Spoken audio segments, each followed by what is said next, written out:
아멘. 이번 주에 저희가 사도행전 마지막을 묵상을 하는데 28장에 들어가서 정말 담대하게 하나님 나라를 전했다, 이 말씀을 전하고 싶지만, 담대하게 하나님의 나라를 전하는 것은 우리 삶과 좀 멀고 우리 삶과 좀 익숙하고 가까운 것은 로마로 가는 과정까지의 그 바다가 아니었을까, 그런 생각이 들어서 오늘 27장의 말씀을 통해서 하나님의 뜻을 함께 나누게 되었습니다. 진행하는 과정을 한번 보면 어떻죠? 27장으로 인도되기까지 바울이 가이사랴에 있는 베스도 총독관저를 떠나서 배를 타고 로마로 향합니다. 자신이 의도했던 대로, 하나님이 뜻하신 대로 네가 로마에 가서 가이사 황제 앞에 가서 나의 일을 증언해야 되리라, 그렇게 말씀하셨던 일이 이루어진 거예요. 근데 문제는 뭐죠? 바다가 있다는 것입니다. 바다로 나가서 27장에 우리가 묵상했고, 그리고 오늘 나눌 말씀에 보면 정말 많은 일을 겪죠. 한마디로 말하면 우리 생활용어로 하면 죽다 살아납니다. 그러니까 바울의 바다를 묵상하면서 여러분 어떤 생각이 들었어요? 우리와 거리가 먼 2000년 전의 바다에서 일어난 일, 그리고 우리의 바다와 기후와 상관이 없는 것 같은 저 멀리에서 일어난 일 같은데 왠지 친근합니다. 왜 친근하죠? 이유가 있어요. 여기에 우리가 경험하는 인생의 경험이 담겨 있기 때문입니다. 우리가 어디서 살죠? 예측불허의 바다에서 삽니다. 사람들은 다 저마다의 때에 자기에게 주어진 바다를 다 건너가고 있습니다. 그래서 오늘 우리가 바울이 바다를 건너는 것을 보면서 우리의 바다에서 하나님이 어떻게 역사하실까 한번 따라가 보고자 합니다. 오늘 성경에서 우리에게 사람의 목숨을 살게 하는 것은 음식이 아니다, 성경은 우리에게 강력히 증언하고 있는데, 사람의 목숨을 살리는 것은 음식이 아니라 이것이다, 이렇게 외치고 있다고 저는 생각이 됩니다. 위기에서 사람을 살게 하는 것이 뭘까요? 오늘 본문이 말하고 있는 핵심은 하나입니다. 그것은 하나님의 말씀과 하나님에게서부터 나오는 위로, 그것이 사람을 살게 합니다. 위기가 닥쳐서 끝자락까지 가면 인생을 조리고 조려서 마지막에 핵심에 이르게 되면 가장 중요하게 그를 지탱하는 게 나오거든요. 오늘 본문 안에서 그걸 얘기하고 있어요. 그게 뭐냐? 하나님의 말씀과 하나님의 위로다, 그렇게 말씀하고 있다는 것입니다. 한마디로 말하면 사람은 음식을 공급받는 것보다 하나님의 축복을 공급받는 것에서 삶을 지탱합니다. 바울이 탄 배에 나중에 가판 위에 올라와서 식사하는 사람들을 오롯이 세보니까 한 사람 한 사람 그 즐겁게 식사하고 입을 오물거리면서 옆에 있는 사람과 선원과 죄수들과 병사들과 마치 오랜 친구처럼 이야기하는 장면을 보면서 바울의 일행이 셌던 것 같아요. 세보니까 276명이 타고 있습니다. 오늘 본문에 보면 이 276명이 희망을 품었을 때 밥을 먹었거든요. 그 희망을 어디서부터 제공받았나? 하나님의 말씀을 받았던 사람 바울을 통해서였습니다. 그러니까 이 배 안에 유일한 희망이 누구냐? 바울입니다. 바울이 이 사람들에게, 276명의 사람들에게 희망이었던 이유가 뭡니까? 그에게 하나님의 말씀이 임했기 때문입니다. 그렇다면 바울에게 이 바다 위에서 있던 위로가 원래 익숙했을까요? 아닙니다. 바울에게도 이 바다 그 자체가 불안 그 원형의 이유였어요. 바다 그러면 불안, 이렇게 바울 앞에 턱 떨어진 숙제 같은 거였어요. 왜냐하면 바울도 유대인이었잖아요. 유대인들에게 본래 바다가 친숙하지 않습니다. 성경에 보면 바다에 대한 주제가 나오면 다 당황하고 두려워한다는 얘기로 가득 차 있어요. 시편에 가장 많이 나오는데, 특별히 시편 139편에 보면 다윗이 이렇게 말합니다. 다윗이 놀래요.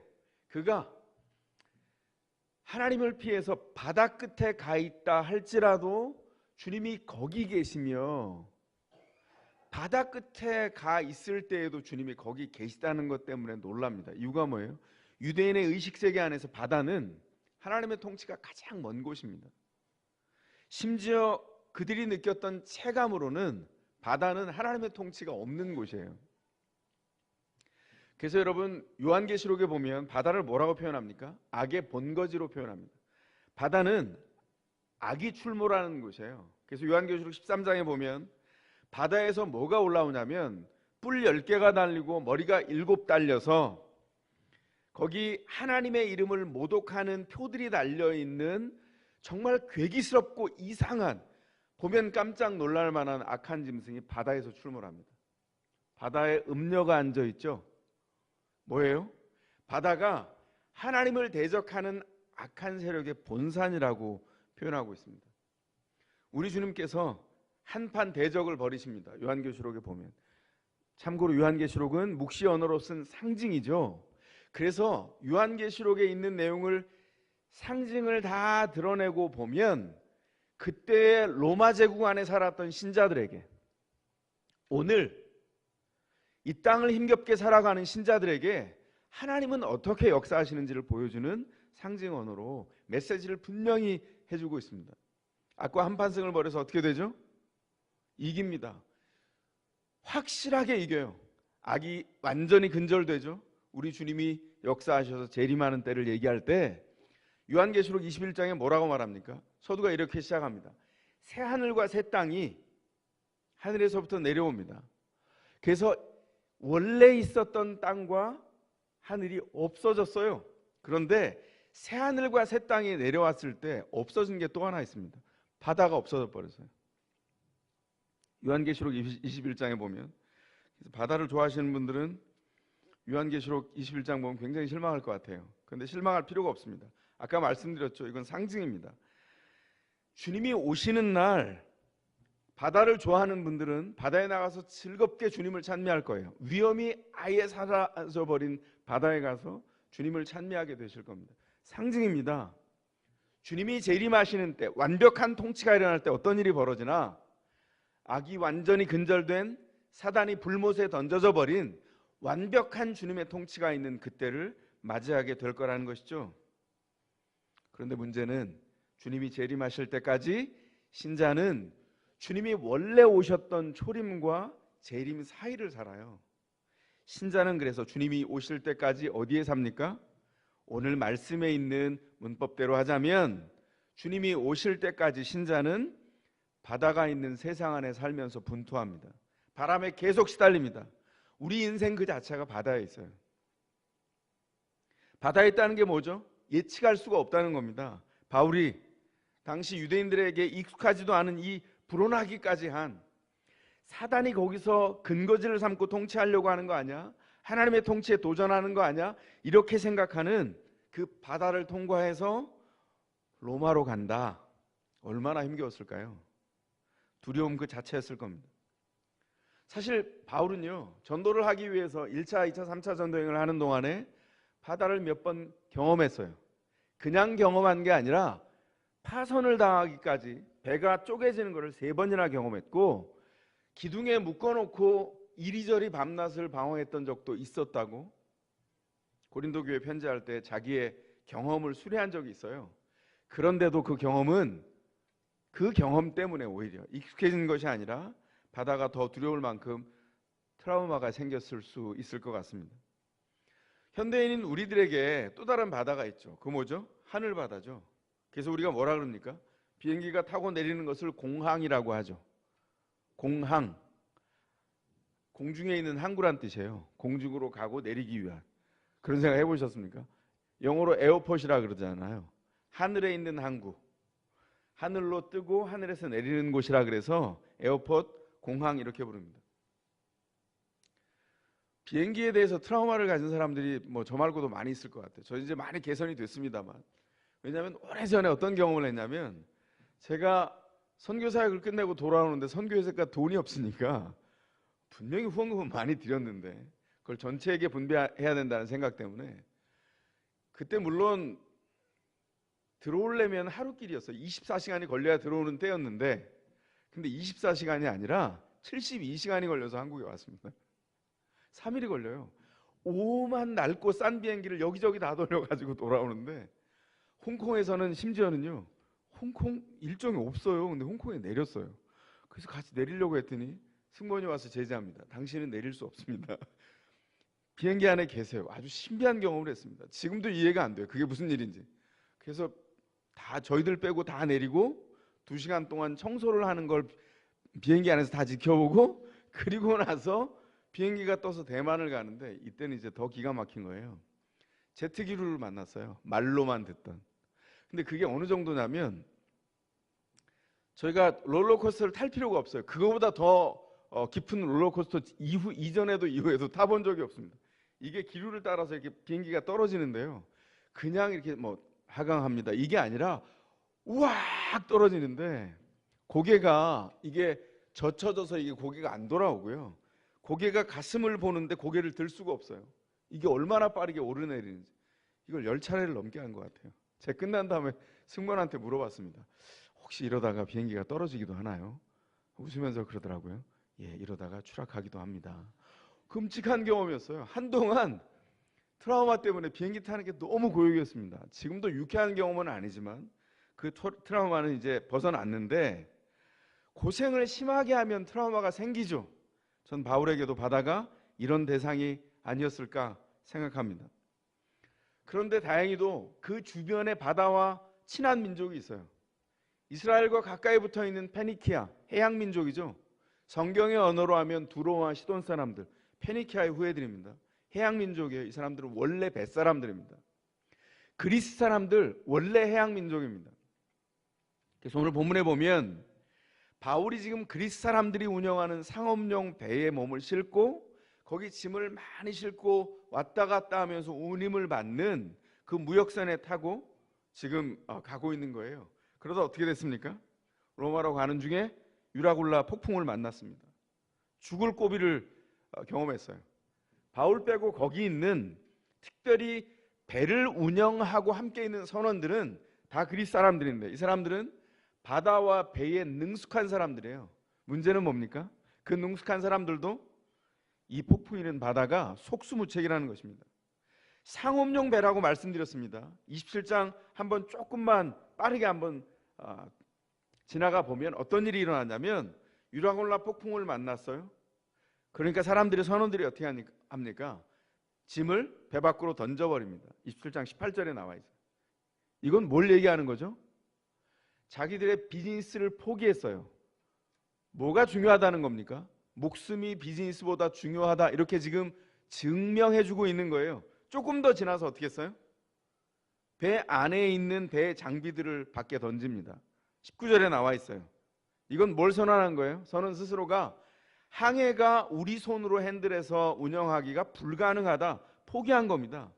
그리고 나서 여러 날 동안 해도 별도 보이지 않았다. 밤낮으로 폭풍이 계속 몰아치고 어둠이 낮에도 있고 밤에도 있는데, 그 여러 날이 지나고 흔들리는 배에 있으니까 사람들에게 어떤 일이 벌어졌습니까? 살 소망이, 희망이 점점점 사라져가는 겁니다. 그 증거가 뭐냐면, 이 사람들이 그 여러 날이 지나는 동안에 오랫동안 먹지를 못했어요. 먹을 생각을 못한 겁니다. 왜냐하면 목숨이 지금 경각에 달렸는데 음식을 넘기는 것 자체가 사치인 거예요. 이렇게 묵상하면 어떤 생각이 듭니까? 우리 인생과 너무 닮지 않았습니까? 우리도 어떤 생각을 하냐면, 우리 경험으로, 우리가 가진 것으로 인생을 예측할 수 있다고 생각해요. 그런데 정말 어렵고 센 일을 만나면 그 예측하는 게 대부분 빗나간다는 사실을 인생에서 발견하죠. 바다가 바울에게 가르치는 것이 무엇입니까? 인생이 사람의 계획으로 되는 게 아니라 어떤 다른 힘에 의해서 산다는 것이죠. 다른 힘이 무엇일까요? 다른 힘의 결과를 먼저 보도록 하겠습니다. 오늘 말씀해 보면 바울이 서두에서 아까 말씀드린 대로 배에 탄 사람들에게 음식을 권유합니다. 지금 오늘 본문이 시작되는 33절이 바다에 나가 폭풍을 만난 지 14일이 지나고 15일째 동이 터오는 새벽입니다. 그 15일째 새벽이 될 때까지 14일 동안 이 사람들이 아무것도 먹질 않았어요. 이 사람들이 생존을 위해서 사투를 벌이고 있는데 14일 동안 먹지를 못했다는 거예요. 왜냐하면 먹어야 원래 사는데, 지탱하는데 목숨이 너무 중해서 그들이 14일 동안 먹은 것은 마음 졸이는 불안과 근심입니다. 먹는 것 자체가 사치였다는 것이죠. 그래서 목숨을 유지하기 위해 긴장과 불안을 먹고 살았지 음식을 넘기지 못하는 이런 이상한 역설이 여기 있습니다. 그래서 바울이 어떻게 했다고요? 이 276명이 함께 만난 폭풍 속에서 바울에게 주어진 힘을 통해서 이들에게 그 힘을 공급합니다. 바울에게 말씀이 임했습니다. 곁에 계신 하나님의 임재가 있어서. 그래서 오늘 본문에 보면 그 바로 앞에 23절 24절에 이렇게 말합니다. 폭풍을 뚫고 하나님이 그 배 한가운데로 오셨습니다. 용기를 주십니다. 바울아, 두려워 말아라. 네가 반드시 가이사 황제 앞에 서야 된다. 보아라, 하나님께서 너와 함께 타고 가는 모든 사람의 안전을 너에게 맡겨주셨다. 우리 주님이 천사를 보내셔서 방문하셨습니다. 천사가 방문했다는 것은 보혜사이신 우리 주님께서 친히 오신 것을 말씀하는 거예요. 바울이 그때 확신했습니다. 하나님이 이 바다에서 나를 인도하시는구나. 나뿐만 아니라 함께하는 모든 사람을 살아서 인도해 가시겠구나. 우리 주님의 다른 명칭이 보혜사라고 말씀드렸습니다. 그 보혜사가 위로자라고 말씀드렸어요. 이게 파라클레토스라고 하는 그리스어인데, 파라클레토스를 이렇게 의미를 한번 살펴보면 파라가 곁에서라는 말입니다. 클레토스가 클레오라는 동사와 토스라는 남성 명사 어미가 붙어 있는 거예요. 클레오가 뭐냐면 올바르게 말하다, 올바르게 결정하다 이런 말입니다. 우리 주님 보혜사이신 우리 주님이 하시는 일이 무엇입니까? 우리의 곁에 오셔서 올바른 결정으로 인도해 주시는 분이라는 거예요. 신자가 가진 힘이 어디 있습니까? 폭풍 한가운데서 주님이 우리 곁에 오셨다는 것을 확실하게 보고 거기에 집중해서 혼란스럽고 바람이 불고 사람들의 비명이 난무하고 있는 그 배 한가운데서 올바른 결정이 무엇인지 그 결정을 내리시는 그분을 의지해서 그분을 따라가는 겁니다. 바울이 폭풍이 있는 바다에서 할 일이 어떤 거였죠? 그분을 따라가고 거기에 있는 위로를 누리고 그 위로를 그 배에 함께 있는 276명에게 나누어 주는 거였습니다. 바울이 할 일은 고난이 있든지 좋은 일이 있든지 모든 상황 속에서 그리스도가 우리 가운데 역사하시고 살아계시구나, 그 일을 분명하게 드러내는 일이었어요. 드러내야지 하는 게 아니라 이미 왔기 때문에 너무나 엄청나서 그 일을 함께 넘치도록 드러내고 나눌 수밖에 없다는 것이죠. 그게 신자의 몫입니다. 하나님은 바울만 아니라 살 소망이 끊어진 배에 있는 모든 사람들에게 복을 주세요. 어떻게 해요? 바울에게 임재하셔서 넘치도록 모든 사람에게 그 복을 나눠주도록 했기 때문에 14일 만에 바울을 통해서 얻은 위로가 모든 사람에게 해처럼 비쳤습니다. 그들의 마음에 살 소망이 생겼어요. 그래서 모두가 가판 위로 올라와서 그들이 함께 바울이 하나님께 감사 기도를 드리고 음식을 떡을 떼서 나누어 주고 그들이 가판에서 14일이 지난 15일째 아침에 처음으로 밥을 먹습니다. 한번 상상해 보세요. 14일 만에 웃고 있는 사람들, 입을 움직여서 음식을 넘기고 서로 대화하는 사람들이 상상이 되십니까? 여기 희망이 가득합니다. 바울이 주재한 성만찬에 이 사람들이 참여했습니다. 살 수 있다는 위로와 소망의 기쁨을 넘기고 있는 거예요. 이게 주님께서 신자들에게 허락해 준 식사입니다. 우리 주님이 우리 곁에 계시다. 이것이 신자가 살고 있는 능력입니다. 우리가 살고 있는 능력의 근거예요. 배에 탄 276명, 이 사람들은 다양한 신을 섬겼습니다. 다양한 철학을 가지고 있었고 다양한 세계관을 가지고 있었어요. 그 중에서 뱃사람은 더더욱 그랬습니다. 그런데 그들이 폭풍에 시달릴 때 그들이 섬기는 그 신들이 그들 곁으로 오지 않았어요. 곤경의 곁으로 오지 않았습니다. 그들 곁에 누가 있었습니까? 바울에게 오신 하나님이 유일한 희망이었어요. 여러분에게 묻습니다. 여러분 곁엔 누가 있습니까? 끝없이 사람을 바라고 있습니까? 폭풍이 부는 바다에서 경험이 정말 산전수전을 다 겪어서 경험이 충만하게 쌓인 그리스도 선원을 기다립니까? 아니면 그 안에서 백부장이 필요합니까? 로마 백부장 같이 유력한 사람이 우리 가운데 필요해서 그를 의지하면 이 폭풍을 뚫을 수 있을까요? 성경은 일관되게 얘기하는 게 있어요. 그게 뭐죠? 지혜가 있다면 지혜를 얻어라. 지혜를 얻은 자들은 유력한 자들을 의지하지 않는다. 예성경에는 방백을 의지하지 말라 이렇게 번역해 놨죠. 세상에 유력한 사람들, 관원들을 의지하지 마라. 그 능력은 오직 하나님께로부터 온다. 그렇게 말합니다. 하나님을 의지하는 것이 어떤 일입니까? 그분이 우리 인생을 주재하셨고 그분만 우리의 곤경, 우리의 바다, 우리의 폭풍 한가운데를 뚫고 우리 곁으로 오신다는 거예요. 여러분과 제 곁으로 우리의 바다로 오신 보혜사가 계십니다. 위로자가 계십니다. 그분이 우리와 함께 하십니다. 이제 다시 묻습니다. 여러분 곁에 누가 있습니까? 위기에서 사람을 살게 하는 게 다른 것이 아니라, 유력한 사람이 아니라, 경험에 많은 것이 아니라 우리 곁으로 오신 하나님의 함께 하심이었다는 것이죠. 위기에서 살게 하는 것, 폭풍이 멈춘 것 때문이 아닙니다. 하나님의 함께 하심 때문이었습니다.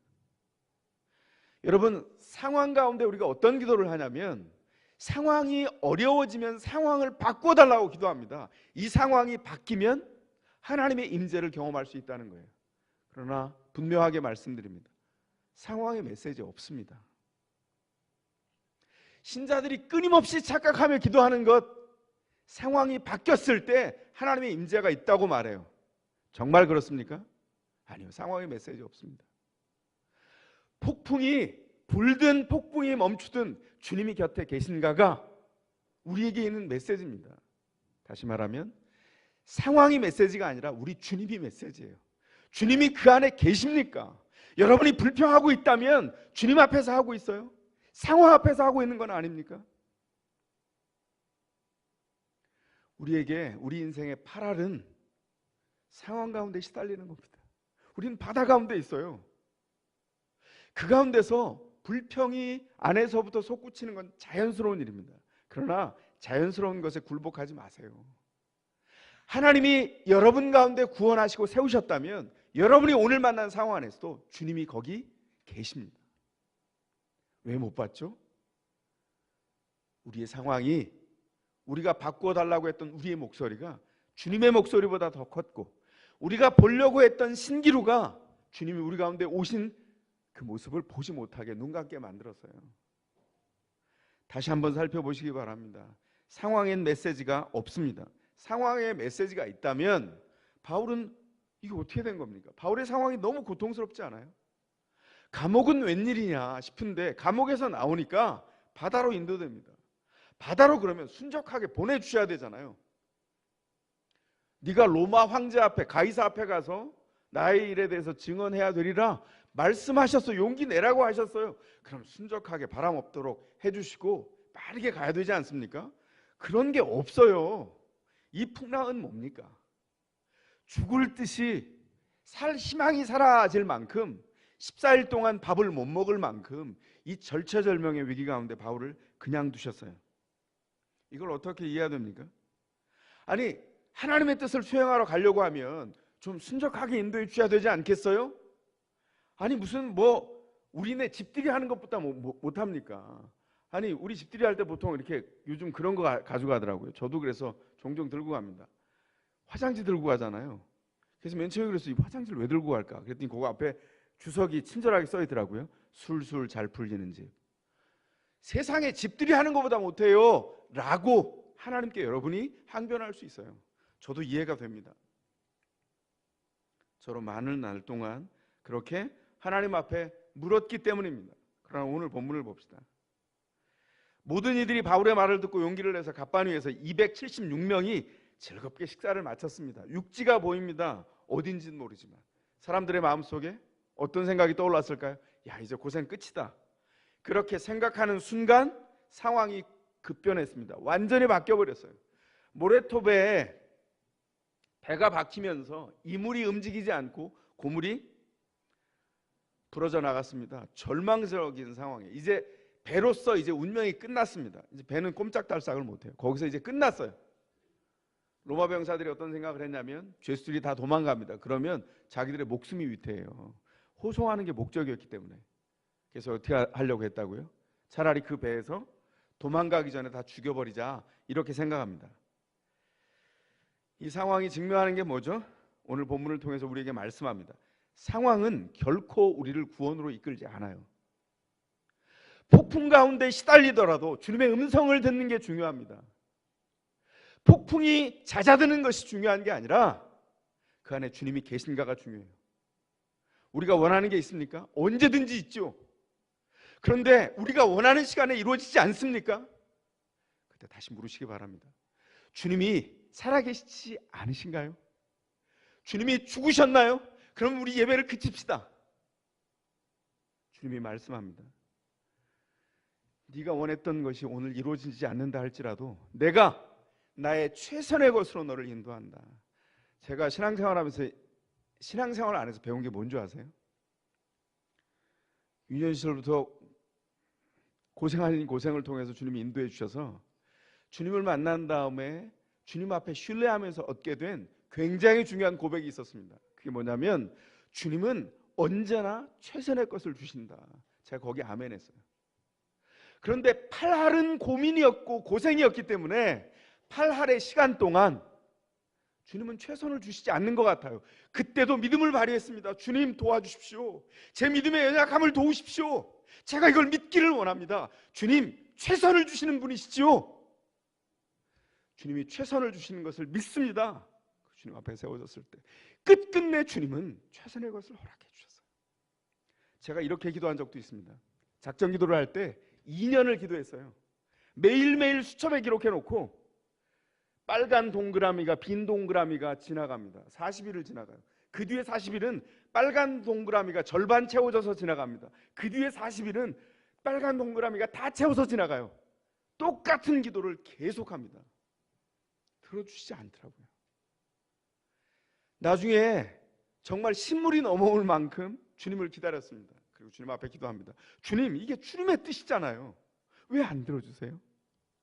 이렇게 기도하는데 제가 예상하지 않은 시간에 제 교만한 마음과 제 안에 있는 개인적인 욕심과 불순물을 다 제거하시고 주님의 뜻을 드러내셔서 응답해 주세요. 기도는 그래서 하나님이 우리 곁에 계신가를 계속 보는 싸움입니다. 여러분 곁에 주님이 계십니까? 그게 아니라 상황이 이만하여서 절망스러운 삶의 무게만 가득합니까? 속지 마십시오. 주님이 거기 계십니다. 최선의 것으로 갚아주시기 위하여 주님이 우리 삶의 곁에 계세요.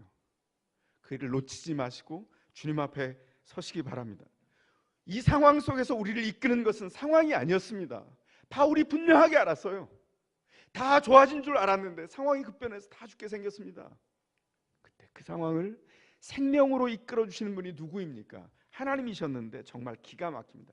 이 상황 속에서 하나님의 대사가 된 사람은 로마의 군인들의 통제하는 위에 있던 사람 로마 백부장이었습니다. 그가 왜 그렇게 했을까요? 바울을 통해서 역사하시는 살아계신 하나님을 지켜봤거든요. 바울을 죽이면, 죄수를 죽이면 바울이 죽게 되는데 바울이 죽으면 그동안 인도받았던 일이 아무것도 아닐 것 같은 거예요. 그래서 로마 백부장이 로마 군인들의 계획을 막아섭니다. 죄수를 죽이지 않게 합니다. 그리고 구원하심으로 안내해요. 놀라운 건 이거죠. 군인들이 이 죄수들이 헤엄쳐 도망갈까 봐 죽이려고 했는데 달라진 게 아무것도 없어요. 이 로마 백부장이 어떻게 해요? 이 죄수를 헤엄쳐서 무트로 나가게 합니다. 똑같잖아요. 그런데 하나님의 인도하심 때문에 거기에 초점을 맞췄을 때 그 죄수들은 도망가는 것이 아니라 헤엄쳐 나아가서 자발적으로 줄 서서 모여 있었어요. 오실 때까지 여기 있자. 너무 기가 막히지 않습니까? 달라진 건 상황에 있어서 달라진 건 아무것도 없는데 주님이 역사하시니까 역사하심의 의도대로, 하나님의 의도대로 그들을 모두 살려놓고 로마의 군사들도 그 명을 따라서 살도록 하셨습니다. 그래서 오늘 본문이 끝나는 44절에 이렇게 해서 이렇게 말합니다. 이렇게 해서 한마디가 나오기까지 얼마나 많은 바람이 불었습니까? 마지막 절에 이렇게 말합니다. 이렇게 해서 모두 바다에서 무트로 올라와 구원을 받았다. 신자가 바다에서 사는 일이 없어졌으면 좋겠어요.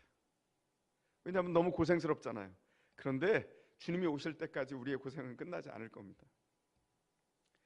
그러나 중요한 것은 그 폭풍이는 바다에 우리 주님이 계시고 그 한가운데 주께서 계신 것, 그것을 기억하고 붙드십시오. 주님을 바라보시기 바랍니다. 성경은요, 가만히 살펴보니까 바다에서 올라온 수많은 구원 이야기로 채워져 있어요. 구약의 노아 이야기, 물로 심판하실 때 노아가 방주를 준비했죠. 방주 이상합니다. 방주 배가 아니에요. 거기에 키가 없고요, 그냥 직사각형의 네모난 상자입니다. 커다란 상자. 그러니까 하나님이 밖에서 문을 닫으셨다 표현하잖아요. 그리고 150일 동안 물이 창이란 다음에 빠진 다음에 어떻게 됐죠? 하나님께 맡겨진 이상한 직사각형의 물건이었어요. 어떻게 하셨죠? 하나님이 거기 계셔서 폭풍 한가운데서 노아를 인도했습니다. 모세 어땠습니까? 모세가 어릴 때 태어나서 유아들이 다 죽을 때 그 어머니 요게벳이 모세를 어떻게 했죠? 살리려고 모세를 갈대 상자에 담았습니다. 갈대 상자가 오랫동안 물이 새지 않도록 역청을 다 발랐어요. 이게 방주에 역청을 바른 것과 참 비슷합니다. 역청을 발랐는데 그게 갈대 상자도 직사각형의 네모난 상자였어요. 거기 키가 있습니까? 배가 아닙니다. 조종사가 있어요. 깐난아기가 뭘 합니까? 그걸 물에 띄웠어요. 그런데 주님께서 그를 인도해서 어떻게 했습니까? 대책 없어 보이는 그 물 가운데로 나아갈 때 주님께서 섭리하셔서 그를 건져내서 성장하게 하시고 하나님의 백성을 인도해서 홍해 바다를 통과해서 건너게 합니다. 바울이 그래서 나중에 이 모세의 출애굽을 묵상하면서 이렇게 말해요. 모세를 통해서 하나님은 우리 모두를 죄의 바다를 통과해서 육지로 올라오게 하셨다. 바다를 통과하는 일이 주님의 구원입니다. 주께서 그렇게 우리를 구원하셨어요. 바울이 또 이렇게 바다를 건너서 로마로 갑니다. 이제는 우리의 차례입니다. 우리도 우리의 바다를 건너는 중입니다. 여러분의 바다가 아프지 않다는 뜻도 아니고, 여러분의 바다가 염려가 없다는 뜻도 아니고, 여러분의 바다가 고통이 없다는 뜻도 아닙니다. 중요한 건 거기 우리 주님이 계세요. 그걸 잊어버리면 우리는 아무것도 아닌 사람입니다. 여러분이 조종할 수 있습니까? 아니요. 조종할 수 있어도 조종하면 안 됩니다. 주님께서 인도에 가시는 것을 붙잡고 주님의 올바른 결정을 의지하여서 제가 살기를 소원합니다. 제 감정이 잘못됐다면 감정을 바꾸어 주시고, 제 판단이 잘못됐다면 판단을 바꾸어 주시고, 하나님을 의지하는 일을 연약하게 하지 못하는 저를 불쌍히 여기셔서 주님을 바라보게 해주십시오. 주님께서 우리를 그렇게 인도에 가시기를 작정하셨어요. 생애가 끝나는 날까지 예상치 못하는 시간에 예상치 못한 폭풍 유라굴라를 만나게 될 거예요. 어떻게 건널까요? 두려워하지 마십시오. 주님께서 곁에 계시며 우리를 인도해 가십니다. 우리에게 바다는, 우리의 인생은 하나님의 통치를 증명하는 과정입니다. 소년의 때에도, 청년의 때에도, 중년의 때에도, 노년의 때에도 주님이 거기 계십니다. 모든 믿음의 선배들이 자신의 인생을 통해서 바다를 건너면서 증명한 것이 이것입니다. 주님이 거기 계십니다. 사도 요한의 무릎에서 자랐다고, 스라에서 자랐다고 하는 별명을 가졌던 교부 폴리갑이라는 사람이 있습니다. 83세에 로마 당국에 잡혀서 화형장으로 끌려가는데 예수를 부인하기만 하면 당신의 목숨을 살려주겠다고 했을 때 폴리갑이 유명한 말을 남겼어요.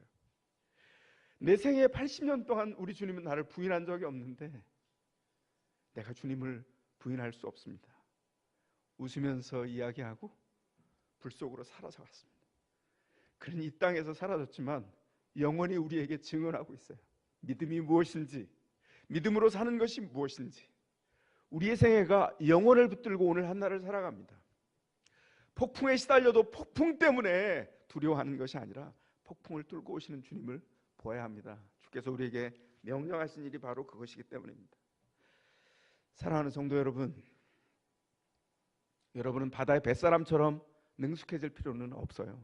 그건 닳고 닳은 사람이 하는 것입니다. 우리 인생의 바다를 지나갈 때에 바울이 그랬던 것처럼 곁에 계신 주님을 기억하고 어떤 상황 안에서든지 그 말씀의 위로로 세워지기를 바랍니다. 그래야 여러분의 삶의 현장을 만나는 곁에 있는 누군가가 여러분을 통해서 또 위로를 얻고 그 바다에 주님이 계신 것을 발견하게 될 것입니다. 주님이 곁에 계시다는 사실이 폭풍을 이깁니다. 그리고 폭풍을 건너서 끝끝내 안전한 항구로 우리를 인도해 가실 것입니다. 우리의 일상을 이미 준비된 주님의 말씀과 주님의 임조와 그 임재 안에 있는 위로를 누리면서 그 위로를 나누어 가지시기를 주의 이름으로 축원합니다. 함께 말씀을 붙들고 가능하신 분들은 조용히 일어나시겠습니다.